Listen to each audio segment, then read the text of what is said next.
último día de nuestra recorrida por los países de la Unión Europea y del espacio de Schengen, haciendo en nombre de Patria Grande una recorrida de carácter periodístico sobre el viejo mundo, sobre el continente en el que se percibe de modo cada vez más claro, más acentuado, un corrimiento hacia la derecha.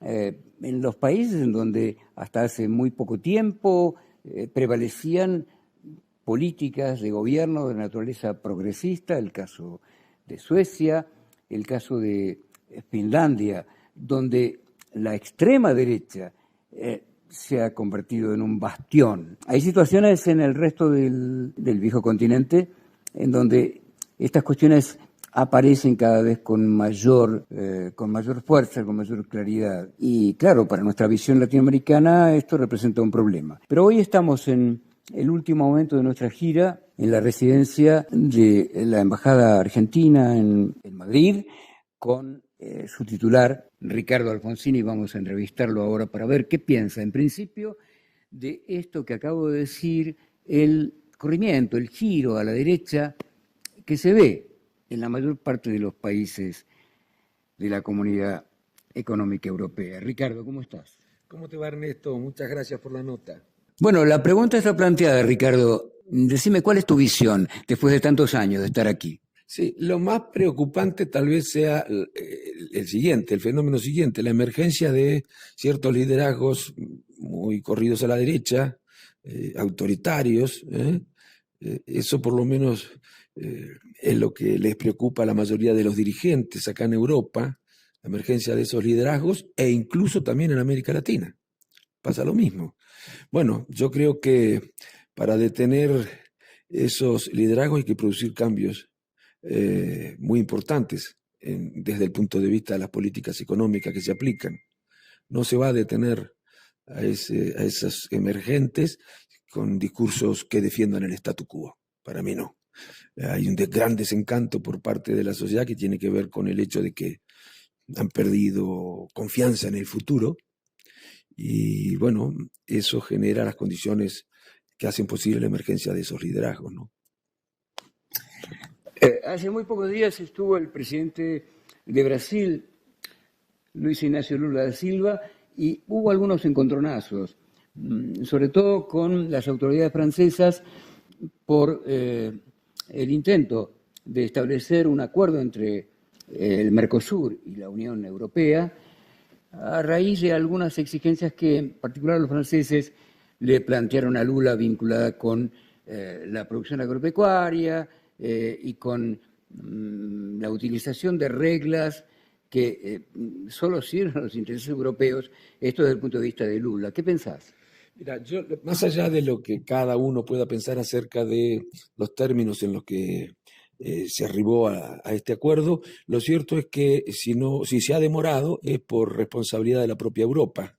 Era Europa la que venía demorando la discusión en los distintos países y ahora se conoce la decisión que tomó Francia en la que dice que no va a aceptar el acuerdo entre Mercosur y Unión Europea tal cual estaba en los términos en los que fue acordado. Así que la pelota la tiene Europa.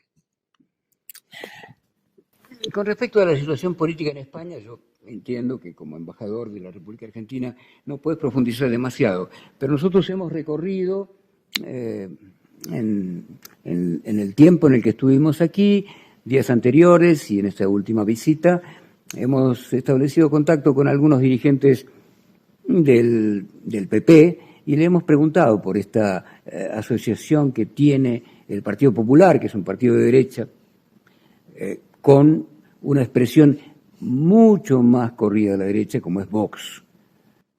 Sí, bueno, yo no puedo opinar acerca de la situación local, pero te digo que, mira, todos los oficialismos en general están sufriendo porque todos padecieron un fenómeno que fue muy negativo, no solamente desde el punto de vista sanitario, sino económico, la pandemia. Pero además después de la pandemia, la guerra, incluso en España la sequía también, ¿no?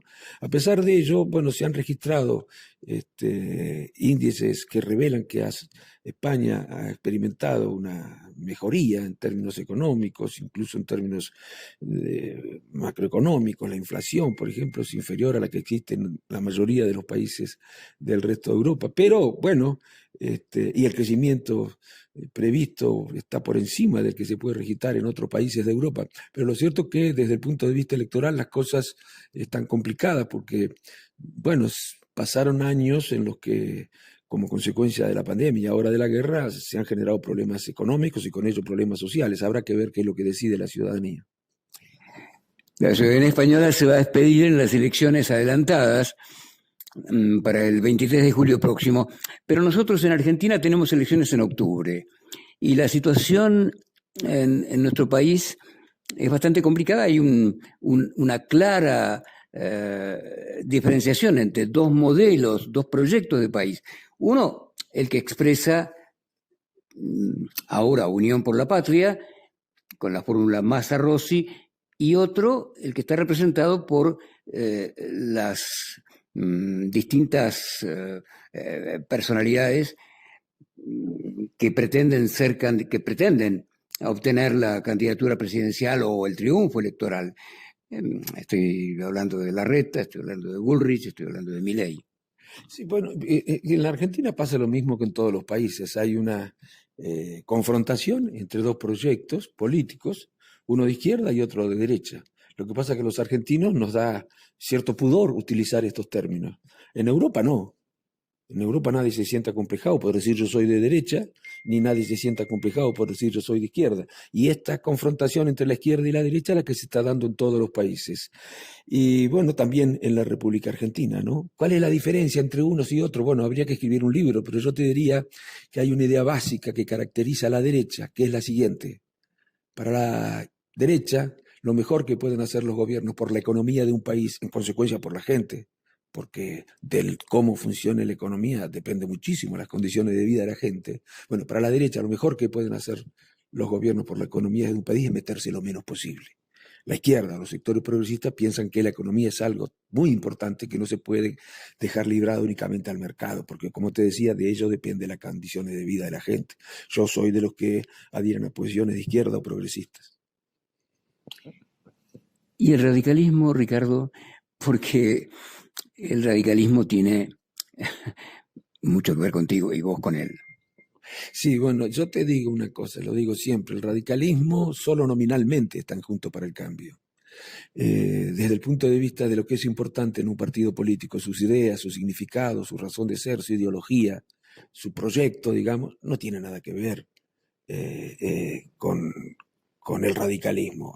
La fuerza que hacia adentro de Juntos por el Cambio se llama radicalismo, de radicalismo solamente tiene el nombre. Y claramente el espacio Juntos por el Cambio expresa una visión que representa a los sectores de la sociedad que reclaman recetas de derecha, recetas liberales. Bueno, yo creo que eso es un gran error. Con esa receta no se le hace bien al país.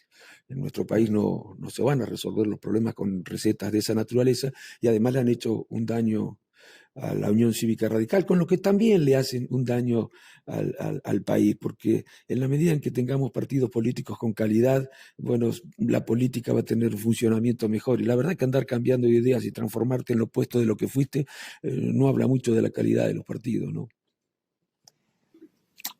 Sí, hay algo que importa, o digamos, o que resalta claramente cuando uno habla con Ricardo Alfonsín, no es solamente su parecido físico, sus inflexiones de voz, sus gestos, es todo el mundo que peina algunas canas o que tiene algo de juventud acumulada como yo, o bastante, lo sabe perfectamente. Pero también Ricardo Alfonsín tiene ideas y luchas e historia en el radicalismo. ¿Estás dispuesto a dar alguna pelea dentro de tu partido? Yo doy pelea por ideas y habrá que ver qué es lo que voy a hacer cuando regrese a la Argentina. No me quiero anticipar. Lo que digo es sí, yo no soy radical porque me guste la marcha, que me gusta, no soy radical porque me guste la lista 3, no soy radical porque me gustan los colores de la bandera, soy radical por lo que fueron radicales Irigoyen, Ilia, Levenson, Larralde, Alfonsín. Estoy seguro que ninguno de estos dirigentes se hubieran afiliado a la Unión Cívica Radical si el partido siempre hubiera representado las ideas que representa hoy.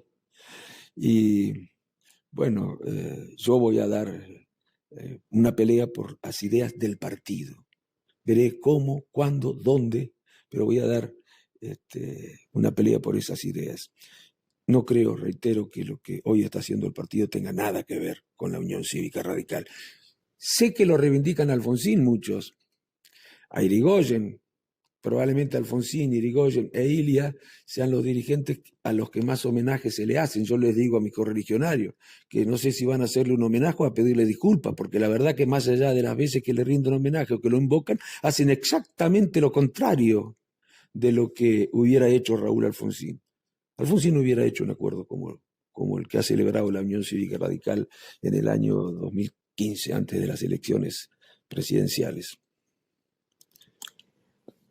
Raúl Alfonsín, tu padre, el presidente al que todos reconocemos como el padre de la democracia, pero no con un sentido, digamos, no como una frase hecha, sino porque realmente representó lo que en aquel momento en la Argentina era imprescindible, el enfrentamiento con lo que era, en ese momento llamábamos el partido militar, la dictadura genocida. Raúl Alfonsín instrumentó, hizo posible algo que es histórico, que es reconocido como lo único que se hizo en el mundo entero, el juzgamiento a las cúpulas de los militares responsables del genocidio. Tu padre, Raúl Alfonsín, dijo unas cuantas cosas. Recuerdo 2 o 3 de ellas. A ver, una, si la sociedad se derechiza, el radicalismo tiene que acostumbrarse a perder elecciones. La otra, el límite es Macri. La otra, no lo puedo decir tal vez porque ya no estaba, pero el expresidente Mauricio Macri, cuando ejercía la primera magistratura de la Nación, le pidió perdón al rey de España en nombre de los argentinos. Y a mí me gustaría saber qué pensás vos. Bueno, primero te voy a decir, cuando efectivamente muchas veces me preguntan qué hubiera dicho tu padre si hubiera vivido cuando se hizo este acuerdo con el PRO, entre otros partidos políticos, a los que respeto. Yo respeto todas las ideas democráticas, todas, y por supuesto a quienes las encarnan, pero también respeto las mías, las de mi partido, ¿no es cierto? Es mi obligación esa. Y Raúl Alfonsín, me preguntan qué hubiera hecho. No sé por qué me preguntan eso, o no tienen, no se han informado bien, o se hacen los que no se acuerdan, porque Raúl Alfonsín contestó ya esta pregunta, cuando dijo que, bueno, con el PRO no debíamos hacer un acuerdo por razones no que tengan que ver con las condiciones personales de su dirigente, sino por las ideas que encarna el PRO, porque representa ideas y visiones muy diferentes, antagónicas, diría, respetables, pero antagónicas a las de la Unión Cívica Radical. Después, eso de que dijo esa frase, le cambiaron el sentido, el significado, la tergiversaron, la adulteraron algunos radicales, y hoy están actuando como si Alfonsín hubiera dicho, si la sociedad se derechiza hay que prepararse para derechizarse y para poder ganar elecciones. Dijo exactamente lo contrario. Y que nadie me diga a mí, pues yo sé, no lo leí en los diarios yo, qué posiciones estuvimos acompañando nosotros, qué decisiones estuvimos acompañando, que son absolutamente las contrarias a las que nosotros creíamos que había que acompañar. Y la otra pregunta es la de, que me dijiste, bueno, el rey de España. Bueno, querés que te diga que con todo el respeto hasta quien formuló la frase esa, pero me da vergüenza como país, digamos, ante los españoles, me da un poco de vergüenza. Que, a ver, hombre, pero ¿quién? Nosotros estábamos dando la vida en ese momento, los próceres nuestros y los que peleaban, los que vivíamos en las colonias rioplatenses y de América, dando la vida por la independencia. Nadie debe avergonzarse o pedir perdón por luchar por su independencia. Hay que luchar porque no te la conceden gratis. Se conquista la independencia, como lo demuestra la historia. Bueno, también le pidieron perdón por lo de Repsol. Esa es otra cosa que me parece una barbaridad. Yo me acuerdo que cuando se estatizó Repsol, yo tuve que hablar. Eso fue Prat Guy. Sí, pero yo no quería personalizar. No, está bien, bueno. Pero no digo, Prat Guy, y yo te digo, yo dije exactamente al revés. En el discurso dije que me daba vergüenza imaginar lo que pensarían los españoles cuando al estar, si se enteraban de que Repsol había, bueno, tenido una actitud que no tenía mucho que ver con lo que exigían los contratos de concesión y que la Argentina no había tomado ninguna decisión para obligarlo a cumplir con esos contratos. Esa es la verdad. ¿Puedo hacerte una pregunta personal? Sí. Cuando el presidente de los argentinos, Alberto Fernández, te propuso ser embajador ante el Reino de España y de Andorra. Sí. ¿Qué fue lo que pensaste? Bueno, yo venía conversando con Alberto desde hacía tiempo ya, ¿no? Y habíamos conversado sobre cuestiones que para mí eran no solo muy radicales, valiosas, en realidad valiosas debían ser para la mayoría de los partidos, pero sobre todo dos de ellas, ¿no? Y eso me entusiasmó muchísimo. Una tenía que ver con lo que hablábamos acerca de la necesidad de generar condiciones para el diálogo. Lo malo del diálogo no es que no exista, si vos crees, es que también es malo, sino las razones por las que no existe el diálogo. Vos no dialogás cuando tenés una desconsideración, una opinión muy negativa, desprecio por el adversario. Y no es bueno que existan ese tipo de opiniones acerca del adversario. La falta de diálogo es muy malo. Raúl Alfonsín decía, cuando no hay diálogo en política hay violencia. Y es así, efectivamente. Y Alberto decía, necesitamos recuperar el diálogo entre las distintas fuerzas políticas. Por supuesto que no todos requieren consenso, pero nosotros tenemos problemas muy serios y difíciles de resolver y que hacen sufrir muchísimo a la gente. Y a veces tenés que llegar a soluciones de compromiso en las que cada una de las partes cede un poco. Y si vos te querés poner muy principista, podés terminar asumiendo posiciones muy reaccionarias, porque no permitís ni siquiera progresar un poco, por ponerte muy principista y muy intransigente.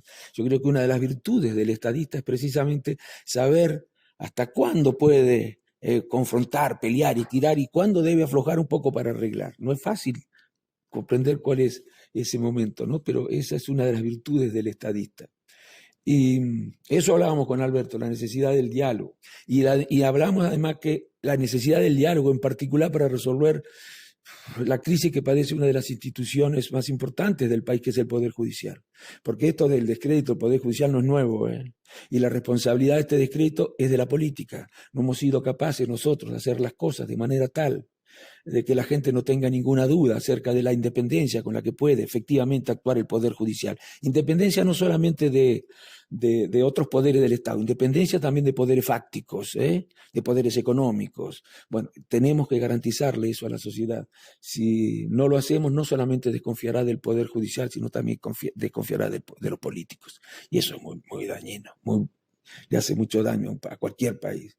Y del otro tema que hablábamos, en esto ya tal vez algunos no coincidan con esto, algunos no coincidan, hablábamos con Alberto de la necesidad de abandonar la filosofía que había orientado la gestión de gobiernos de Cambiemos. Para Cambiemos, lo mejor que podían hacer los gobiernos por la economía de un país es no meterse con ella.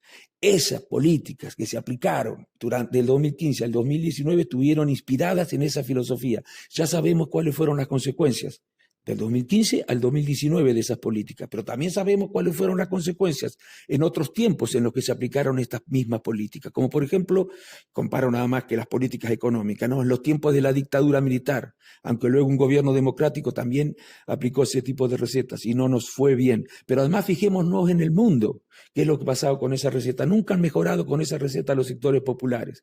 Bueno, esas tres cosas en las que coincidíamos con Alberto nos hicieron pensar en muchas otras en las que también teníamos coincidencia. A mí me parece que hizo un buen gobierno y hay que ponerlo en contexto. Contexto Bueno, no quiero hacértelo demasiado largo, pero hay que poner en contexto el gobierno de Alberto Fernández. Para mí sufrió una gran incomprensión, ¿no? Una gran incomprensión por parte de la oposición. Y me hace acordar en esto al gobierno de Raúl Alfonsín. Al gobierno de Raúl Alfonsín también sufrió una gran incomprensión acerca de las dificultades que teníamos en esos momentos, económicas, políticas, nacionales, internacionales. Alberto también tuvo que gobernar en un momento así, muy difícil, y no hubo comprensión por parte de la oposición, más bien utilizó las dificultades con criterios electoralistas. Bueno, a mí me tocó en aquel momento, en particular en 1980 y pico, realizando mi tarea periodística, entrevistar a Domingo Felipe Cavallo, Claro. Que era diputado nacional de la oposición en ese momento y que hacía una gira por Estados Unidos con sus amigos, sus relaciones con los grandes bancos, con los grandes banqueros, y recomendándoles que no le prestaran dinero, que no les facilitaran al gobierno de Raúl Alfonsín en ese momento una cantidad que comparada con las cantidades que se barajan ahora era mínima, pero era muy importante para la economía de la Argentina. Y lamentablemente lo consiguió. Cavallo con su gestión ante los organismos financieros internacionales, privados y entes estatales, consiguió que efectivamente no le facilitaran el dinero al gobierno del doctor Alfonsín y eso precipitó lamentablemente la caída en una crisis hiperinflacionaria. Sí, señor. Yo me acuerdo de la frase, no vamos a decir a quién se la atribuyen, que se vayan escupiendo sangre para que podamos hacer lo que se hizo finalmente en la década del 90. Necesitamos, para poder hacer eso, que se vayan escupiendo sangre. Necesitaban una crisis muy severa, que se produjera una crisis económica, social y política muy severa. Bueno, lo consiguieron. Bueno, yo creo que, yo no puedo decir que hoy, no sé, alguien haya hecho un trámite ante el fondo o ante los estados que pueden influir en el fondo similar. Pero sí no veo que se sumen a los reclamos que hacen otros países a favor de la Argentina, sobre todo en este momento, a favor de una revisión. Ya el acuerdo que había firmado el gobierno de Macri, que era muy malo, no lo hicieron a propósito, creían que estaban haciendo lo mejor seguramente, pero un gran error. Fue un gran error. Bueno, el acuerdo que firmó Macri por una deuda enorme y a pagar en muy corto plazo fue corregido por la Argentina. Se corrigió y en mucho el acuerdo que había firmado Macri. Pero luego de producida la guerra, luego de la sequía sobre todo, luego de que las tasas de interés fueran modificadas por la FED y se aumentaran, se han producido, ese acuerdo ha quedado desactualizado, es necesario revisarlo. Y nos acompañan en esta solicitud de revisión que está haciendo el gobierno argentino frente al Fondo Monetario Internacional, el Ministerio de Economía, nos acompaña Paraguay, Colombia, Bolivia, Brasil, hasta en otros momentos, ahora también España, Francia, Alemania, Italia. ¿Y en la Argentina? No podemos contar con una declaración de parte de la oposición que diga, que le envíe una carta también al presidente de los Estados Unidos, como le han enviado estos latinoamericanos, estos presidentes latinoamericanos, siendo que es necesario revisar que se han producido cambios, hay cambios sobrevinientes, posteriores a la revisión que hizo este gobierno del acuerdo de Macri, que aconsejan hacer otro cambio ahora, pero en la Argentina no. Así que, ¿qué es lo que tenemos que esperar?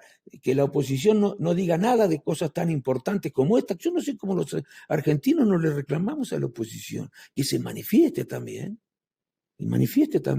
no por el gobierno, por los argentinos.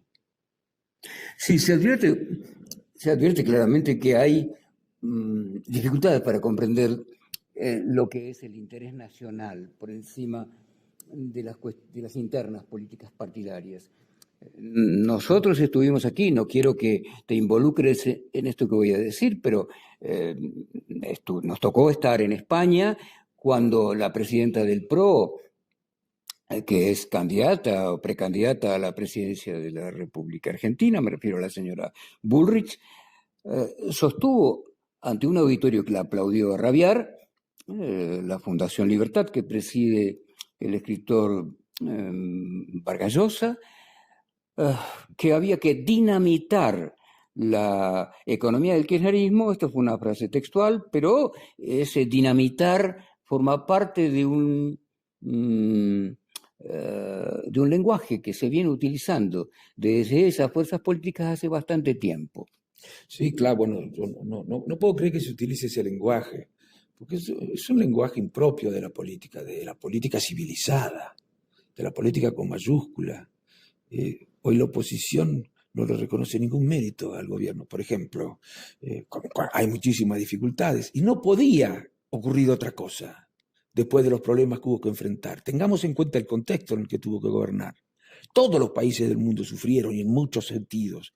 En España, por ejemplo, el año 2020, con la pandemia, el PBI cayó 11 puntos.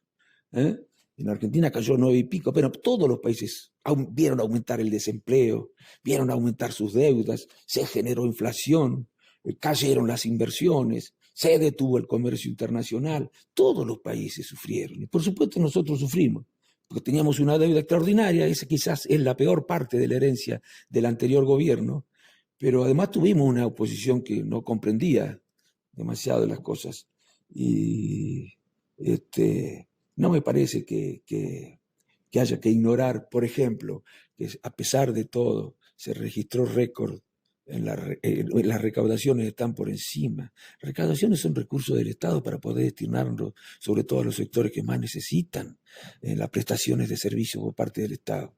Recaudación superior a la que existía en el anterior gobierno. Exportaciones que son superiores a las que existían en el anterior gobierno, actividad industrial superior a la que existía en el anterior gobierno antes de la pandemia, inversiones superiores a las que existían en el anterior gobierno.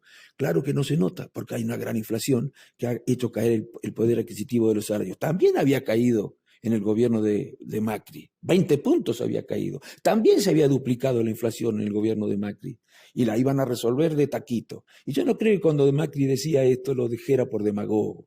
Él creía realmente que era fácil, que las cosas, que gobernar era muy fácil, que solamente... La inflación la resolvía en un abrir y cerrar de ojos. Cerrar de ojos, y que lloverían las inversiones, iban a llover las inversiones, y que no hay nada peor que el que no sabe y cree que sabe.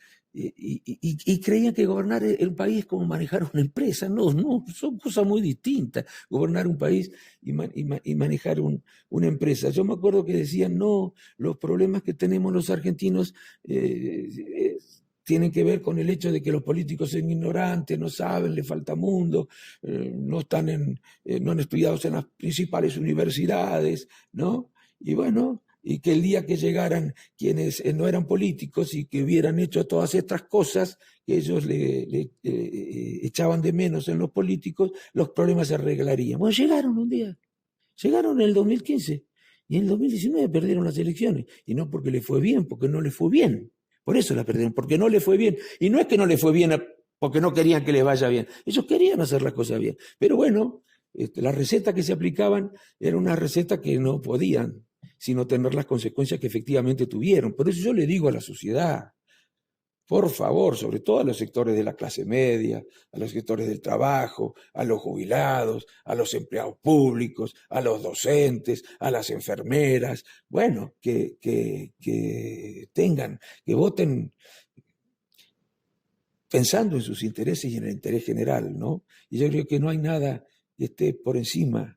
A ver, es que un elemento importante del interés general tiene que ver con la necesidad de generar bienestar en toda la población. Y eso no lo hace el mercado. Eso requiere de la política. La política se puede equivocar también, claro que sí, como se equivoca el mercado. Pero yo creo que existen más riesgos de que el mercado se equivoque que de la política se equivoque, ¿no? Bueno, el numen de la dictadura genocida que sufrimos los argentinos a partir de 1976, me refiero a Martínez de Hoz, sostenía claramente como un latiguillo achicar el Estado para agrandar la nación. Claro, bueno. Y eso es mira, pero no es una teoría.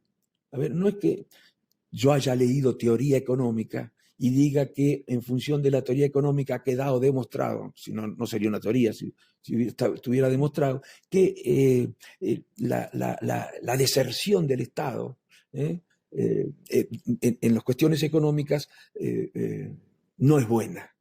No, lo demuestra la historia. ¿Cuándo se han producido los progresos de los países? El progreso social, el progreso industrial incluso, porque ningún país empezó siendo un país industrializado, se hicieron países industrializados. Y qué casualidad que la mayoría de las potencias son países industrializados, ¿no? Bueno, ¿cuándo se produjeron esos progresos sociales? ¿Cuándo se hicieron fuertes las economías? ¿Cuando se aplicaron políticas de esa naturaleza?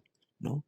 Cuando se aplicaron políticas que tenían una fuerte presencia de políticas económicas con una fuerte presencia del Estado, alentando y promoviendo determinadas actividades. A veces, no en nombre del interés general, ¿no? A veces no en nombre del interés general, porque, por ejemplo, a ver, cuando la crisis financiera del 2008 y salieron a bancar, a rescatar a los bancos, ¿lo hicieron en nombre del interés general?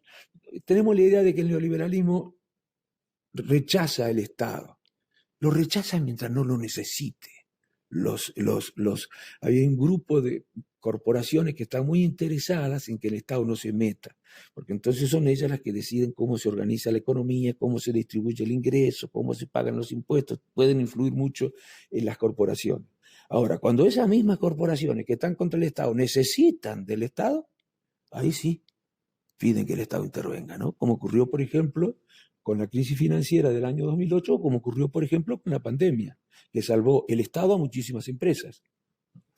Y hay otra vuelta de tuerca respecto a esto que señalas con respecto a las corporaciones y su relación con el Estado.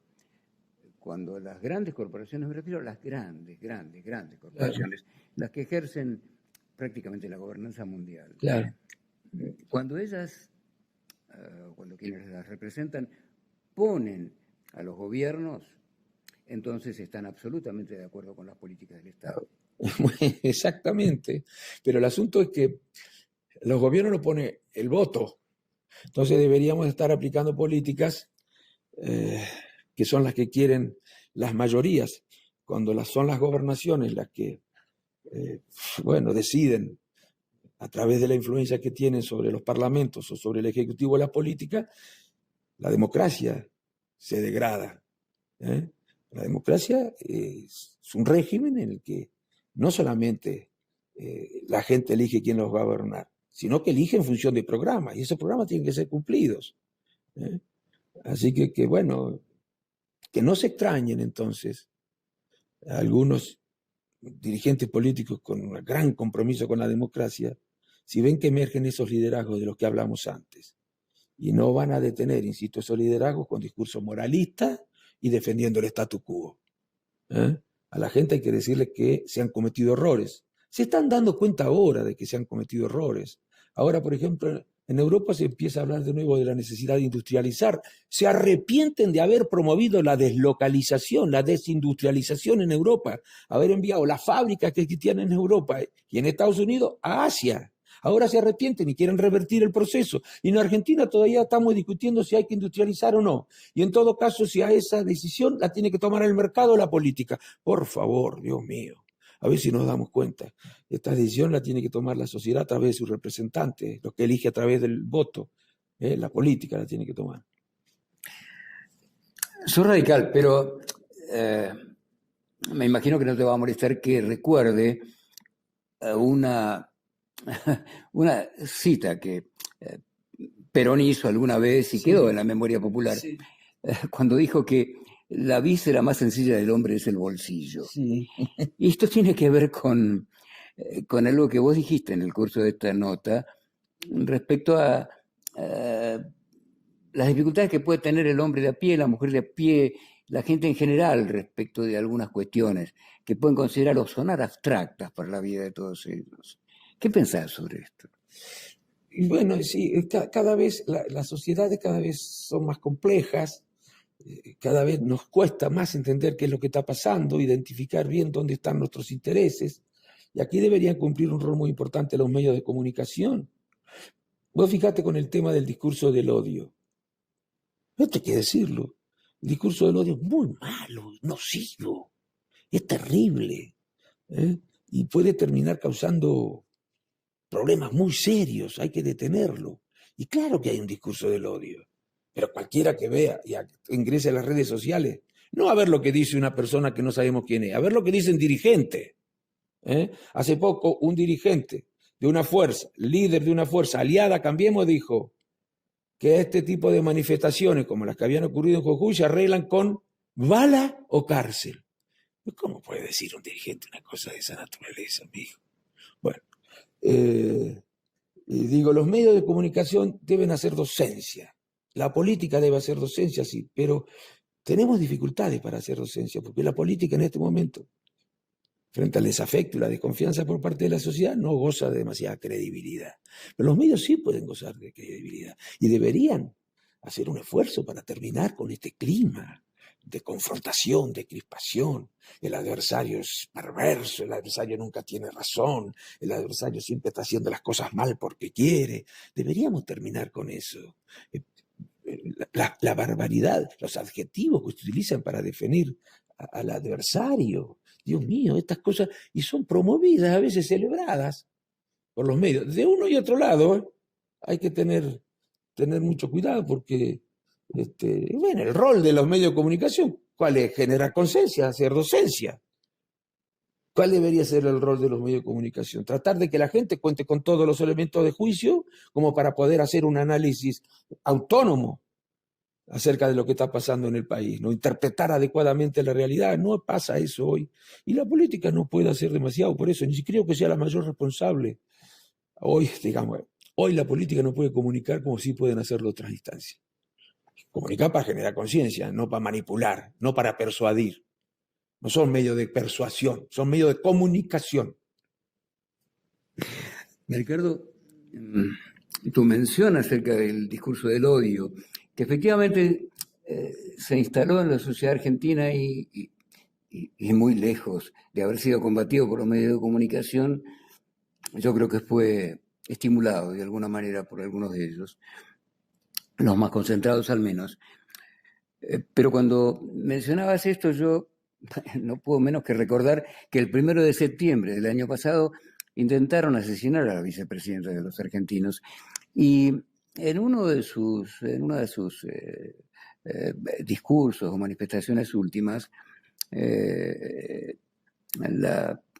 Cristina Fernández de Kirchner, la actual vicepresidenta, dijo algo a propósito de eso que me parece interesante y que está relacionado con la historia que te compete, muy particularmente por ser nada más y nada menos que el hijo del entonces presidente de la República Argentina, Ricardo Raúl Alfonsín. La vicepresidenta dijo que el 1 de septiembre del año pasado se había roto el pacto democrático que se había sellado el 30 de octubre de 1983, cuando se estableció el conjunto de la sociedad y de la política que nunca más la eliminación de un adversario iba a ser posible en un país que se preciara de ser democrático. Sí, yo creo que se manifestó la ruptura del pacto democrático. Creo que el pacto democrático, aunque no tan explícitamente, en realidad se había manifestado también en las marchas que se hacían cuando la cuarentena y todo eso, cuando le decían al gobierno que era una dictadura constitucional, que avanzaba sobre los poderes de la República con la ley de emergencia administrativa, cuando le decían, comparaban a la cuarentena con el gueto de Varsovia, la democracia, me acuerdo, hubo un artículo escrito por la oposición, está amenazada como nunca. Eso todo el mundo sabe que es falso, absolutamente falso. Pero deslegitimar a un gobierno es una cosa muy seria, porque el gobierno no aplicaba las políticas neoliberales. Entonces decían que era un gobierno que no era democrático, que parece que tenés que aplicar esas políticas, si no, no sos democrático. Y eso no solamente pasa en Argentina, pasa en muchos otros países del mundo. Bueno, delegitimar un gobierno es un problema muy, muy serio. Una vez que se apodera la idea de que ese gobierno no es legítimo, ¿qué pasa? Bueno, eso ya era una conducta que no podía sino revelar cierto descuido por lo que era el pacto democrático, lo que es el pacto democrático que habíamos logrado acordar a partir de 1983. Sí, lamentable, lamentable. Se cruzaron líneas rojas. Y a mí me llama la atención que la Unión Cívica Radical, que sufrió mucho esto, pues nosotros lo sufrimos en los 80, no haya aprendido. Nosotros decíamos en ese momento a la oposición que no hagan a nadie lo que no les gusta que le hicieran, no les gustaría que le hicieran a ellos. Bueno, hoy estamos haciendo nosotros cosas que no nos gustaría que nos hicieran a nosotros, los radicales.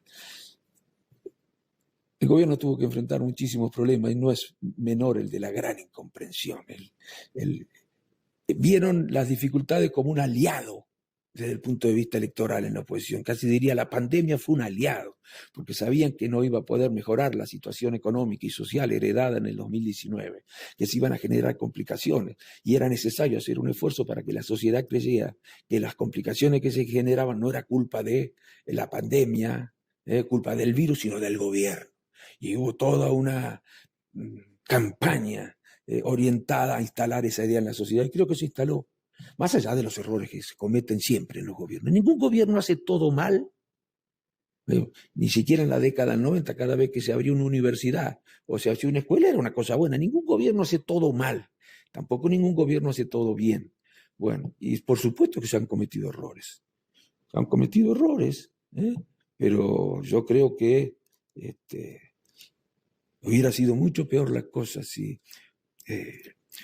en el 2019 hubiera ganado Cambiemos y hubiera enfrentado la pandemia con las políticas que decía que iba a aplicar el que era candidato entonces Mauricio Macri. Más de lo mismo, es decir, si se hubieran aplicado las políticas que se aplicaron desde 2015 al 2019, pero más rápido, estaríamos mucho peor desde el punto de vista económico. Claro, esto es contrafáctico, pero la gente tiene que pensar qué es lo que pasó en aquel gobierno. Y sin pandemia, sin guerra, sin sequías, sin tasas de interés que subían como están subiendo ahora las de los bancos centrales y las que pesan sobre la deuda nuestra. Bueno, ¿qué hubiera pasado si hubiera gobernado el PRO? A ver qué hubiera pasado. ¿Y qué va a pasar si gobierna hacia adelante el PRO? Bueno, pensemos qué es lo que va a pasar. Tenemos la obligación de pensar eso por nosotros mismos y por el país. Tenemos un problema gravísimo que es la deuda externa argentina. Es un problema central. ¿Crees que el radicalismo, por ejemplo, tendría que expresarse en este sentido? Mira, el radicalismo, no, ¿querés que te diga la verdad? No les va a gustar a mis correligionarios lo que yo les digo, pero lo he dicho siempre. El radicalismo renunció a su identidad del 2015 al 2019. Renunció, la puso en suspenso, si vos querés.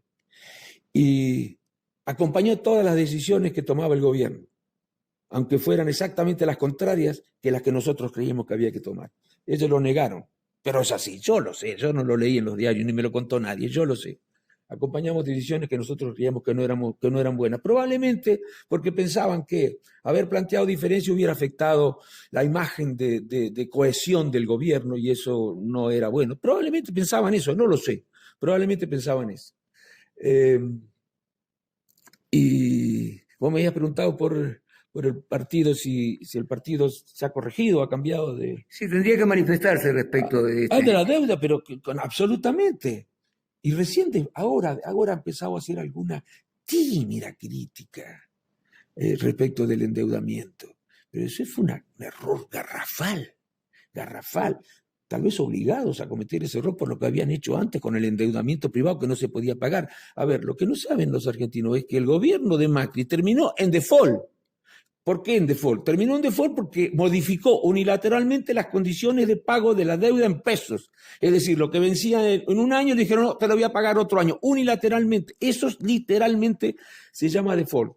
Bueno, y como no tenía plata para pagar esa deuda, tengo que ir al Fondo Monetario Internacional para evitar que el país estallara. E incluso llamaron a la oposición, a Alberto Fernández, para que tuviera una actitud responsable y no hiciera olas en ese momento tan crítico. que fue el que se produjo después de que perdieron las PASO, para que no se produjera una crisis como la que se produjo en el 1989, entre otras cosas por la acción de la oposición. Bueno, y Alberto Fernández actuó con mucha responsabilidad. Deberían tener en cuenta eso también, ¿no? No, yo no creo que haya habido ahora la misma comprensión, de ninguna manera, ¿no? De ninguna manera. Y las cosas que dicen el gobierno va desastroso, ¿de dónde sacan eso? A ver, ¿qué confusión de qué elemento? Inflación. Hubo muchos gobiernos con inflación. Y fueron gobiernos que defendieron los intereses nacionales. Y nosotros lo sabemos. A lo largo de esta entrevista con el embajador argentino ante el Reino de España y Andorra, nosotros, desde Patria Grande, a quien programa al que represento en este momento y cuyo director es Alexandre Santos, que seguramente va a poner en el aire de nuestro canal en Recife esta entrevista, se advierte un político, un interés por la política enorme, fuerte. ¿Vas a hacer algo en ese sentido? Y además, has dicho varias veces, no sé si lo dijiste de una manera muy explícita, pero sos radical, seguís siendo radical. A ver, primero, felicitaciones para Patria Grande. Y si hubiera sabido que sale ahí, hubiera falado portugués. No sé hablar portugués. Bueno, pero te digo, sí, hombre, ser radical, ahí me dicen que yo no defiendo al revés. ¿Cómo se defiende un partido? ¿El partido político qué es? ¿Es una herramienta electoral? Sí, por supuesto. Pero antes que una herramienta electoral, es un conjunto de ideas, de valores, de principios que naturalmente se traducen en programa de gobierno. Eso es un partido político. Y defender un partido político es defender esas ideas, es defender esos valores, es defender esos programas. Si vos acompañás a dirigentes que están a cargo del partido coyunturalmente y traicionan o por lo menos no respetan esas ideas y valores, bueno, tenés que decirlo. Yo no sería radical si el Partido Radical hubiera defendido siempre las posiciones que está defendiendo desde el 2015. Yo no me hubiera afiliado al Partido Radical, ni Alfonsín, ni Illa, ni Levenson, que se hubieran afiliado a la Unión Cívica Radical. Y claro que sigo siendo radical, lo que, como dijo Alfonsín, yo estoy siempre en el mismo lugar, los que se corrieron a la derecha son otros. Yo no. Y por supuesto que me matan. Por todos lados está bien. Vamos a ver qué dice la historia. Vamos a ver qué dice la historia. Ahora mismo, sumando determinados actores, personalmente pueden ser respetables, pero que representan valores que nada tienen que ver con una concepción humanista, como la de la Unión Cívica Radical, que concibe el interés general como el bienestar de todos. Y vamos a tener con esos dirigentes, acuérdense lo que le digo, la cantidad de problemas que vamos a tener con esas acumulaciones que hicimos en los últimos tiempos en Cambiemos, con las que hicieron los dirigentes que están conduciendo el partido. Van a ver los problemas que van a tener. Se van a agarrar la cabeza en poco tiempo. No los quiero nombrar porque no me gusta personalizar. No, ni siquiera el partido, porque si lo nombro es casi como personalizar, ¿no? Bueno, pero eso que dicen, que califican de miserables a dirigentes del oficialismo, pútrida las ideas del oficialismo. ¿Qué es eso? ¿Qué es eso, mi hijo? Eso es ya un defecto civilizatorio, te diría yo. No sé cómo nos puede gustar eso. Yo no sé, que la relación entre los políticos sea de esa naturaleza, ¿no? Para finalizar esta conversación con Ricardo Alfonsín, y tratándose, como dijimos antes, de Patria Grande, un programa que nació en diciembre del año pasado, al calor de lo que eran las manifestaciones, las primeras manifestaciones de Lula, cuando obtuvo el triunfo electoral. El principal objetivo de la política exterior del Brasil, que es la locomotora indiscutiblemente de América del Sur, era poner en marcha nuevamente organismos de integración latinoamericana como el Mercosur, como la UNASUR y la CELAC. Así que te pido unas breves palabras a propósito de la propuesta de Lula, la propuesta de dirigentes de otros países latinoamericanos como Gustavo Petro, presidente de Colombia. Bueno, Lula, está claro, estuvo acá antes de ser presidente, desde luego. No había alargado, creo que todavía oficialmente la candidatura. Estuvo comiendo acá con varios del equipo de él y me pareció una persona extraordinaria. Si vos no sabías que era el presidente, ¿quién de todas esas que estaban en esa mesa larga había sido presidente e iba a ser candidato a presidente? No hubiera nombrado a Lula, por su sencillez, por su humildad. Escuchaba. Bueno, un ser humano extraordinario.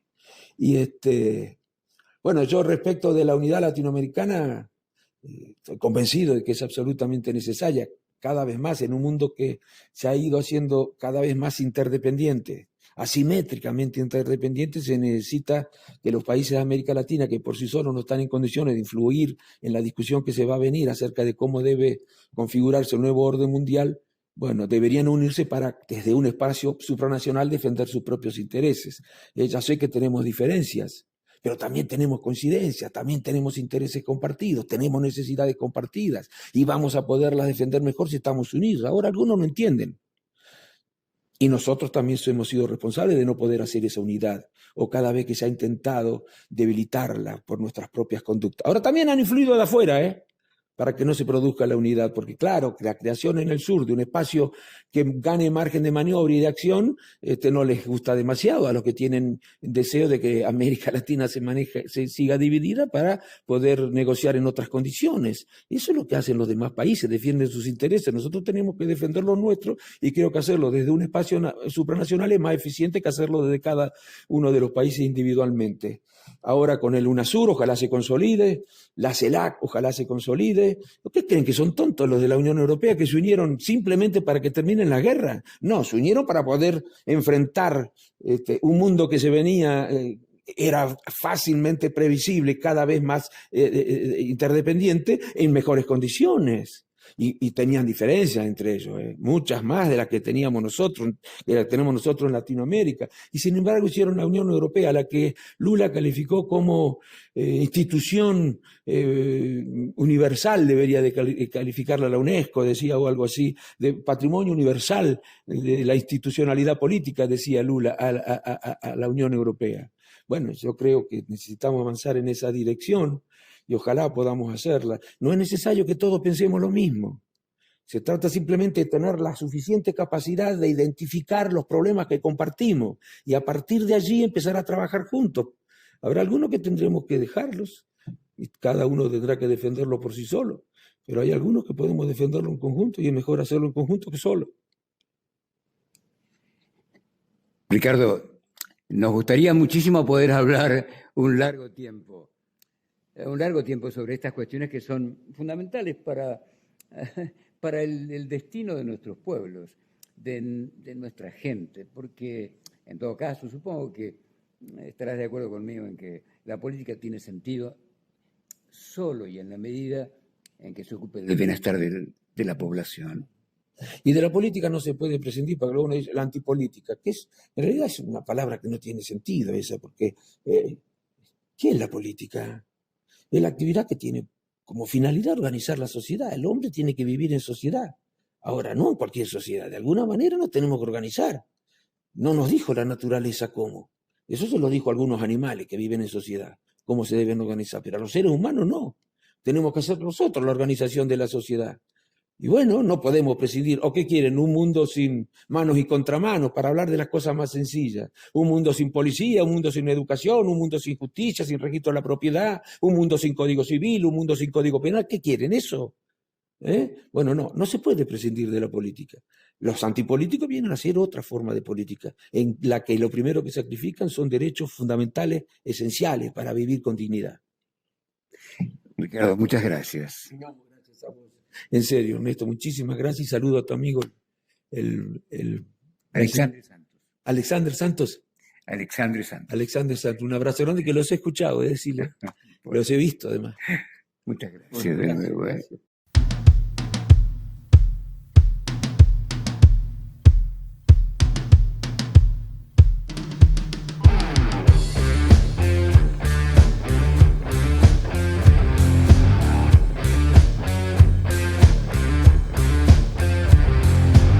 Hey you, do you wanna go? Let's raid a town and steal some gold. Hey you, do you already know how to kill a man and steal his soul? Hey you, do you need a gun? I can give you one if you wanna fight. Hey you, come and join the gang. Let's become rich, don't you understand?